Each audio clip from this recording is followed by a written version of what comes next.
In this final video of the WooCommerce Guided Tours, we're going to cover the System Status Report. This is a tool used to help troubleshoot any issues happening on your store, giving you a glance at your software versions, server settings, and more. To view your system status, head to WooCommerce System Status. You start on the System Status tab with a notice at the top to use if you are working on a ticket with our support team. Selecting Get System Report will give you your system status that you can then copy and paste in our ticket form when contacting us. Beneath that, the different statuses are broken up into their relevant sections. We have the WordPress Environment, Server Environment, Database, Active Plugins, Settings, API, WooCommerce Pages, Taxonomies, Themes, and Templates. While most of the information in these sections seems foreign, we'll run down from the top, covering some helpful troubleshooting information anyone can use. In the WordPress Environment section, there is a quick glance at the versions of WooCommerce and WordPress you are running, which can be very helpful when troubleshooting issues on your site. The first step in troubleshooting is to make sure you are running the latest versions of both WooCommerce and WordPress to rule out any issues with out-of-date software. Here you'll also see your memory limit that WordPress has from your server. WooCommerce itself will show you a warning here if your server has a low memory limit. If you need it raised, you can always get in touch with your host for them to help out. In the next section under Server Environment, there is a lot of technical jargon, but some important parts to pay attention to are the Sohosen installed line, fsoc open/curl line, and SOAP client. Sohosen limits can sometimes cause trouble if you have issues saving a product with a lot of variations. Your host can increase this limit if needed. For fsoc open/curl, certain payment gateways use this to communicate to their servers. Other plugins also may use it to communicate to other remote servers, not just payment gateways. SOAP is important to have for certain shipping methods. For example, our FedEx extension uses SOAP to retrieve live shipping quotes for your customers. Under the database section are a few bits of information. It shows the database version, which should match with the version of WooCommerce you are running. Then the names of tables and if they exist in your database or not. The Active Plugins section, as the name implies, will show you the active plugins you have on your site no matter if they are related to WooCommerce or not. You can click on the name to visit the plugin site, as well as the author's name and version here. Any out-of-date plugins will have a notice showing you what the current version is. It's important that you do update any plugins that are out of date. Many issues are often solved by updating all parts of your site. We have documentation and a video outlining common practices for updating your site if needed.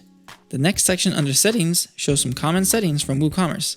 Things like the currency you've set, the character used for decimal points, your thousands separator, and the characters used for monetary decimal points and monetary thousands separator. Next, you'll see if the API is enabled or not. Pretty simple. The WooCommerce Pages section will show you the pages and their ID you've set for the shop base, cart, checkout, and my account pages. The Taxonomy section shows you the product types that are available for your products. The default ones, like external, grouped, simple, and variable, should be there. If you use extensions like subscriptions or bookings, they register other product types as well. Next up, the theme section gives you information about your active theme. Information like its name, version, and author URL. It also shows you if it is a child theme and if it has WooCommerce integration. Finally, the last section will show any WooCommerce templates that have overrides from your theme or other plugins and extensions. If your theme overrides WooCommerce templates, that can cause issues if they become out of date. We recommend that theme authors not use overrides and use the built-in hooks, actions, and filters to customize their theme to work well with WooCommerce. Like mentioned, this section will show you what is being overridden. For example, if you are having checkout issues and your theme overrides the WooCommerce checkout template, that is most likely where the conflict is. Updating your theme with a compatible version should fix those issues. If we head back to the top of the page, you'll see two other tabs next to System Status.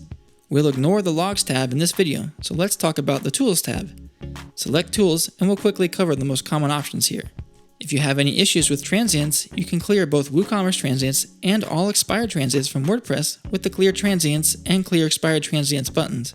Another useful tool is the Install Pages button. If you're having issues with WooCommerce pages or don't want to create them one by one again, you can select Install Pages and it will create any missing WooCommerce pages.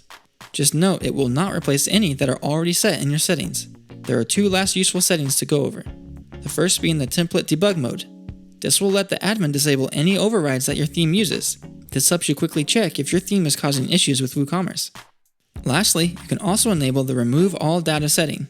With this enabled, if you deactivate and delete WooCommerce, it will delete all WooCommerce product data, order data, and any setting or option prepended with WooCommerce _. That may affect some extensions you have on your store.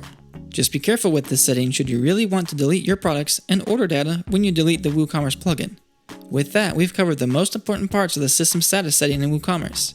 Use these tools alongside help from our support team when troubleshooting any issues that arise. Thanks for watching our WooCommerce guided tour.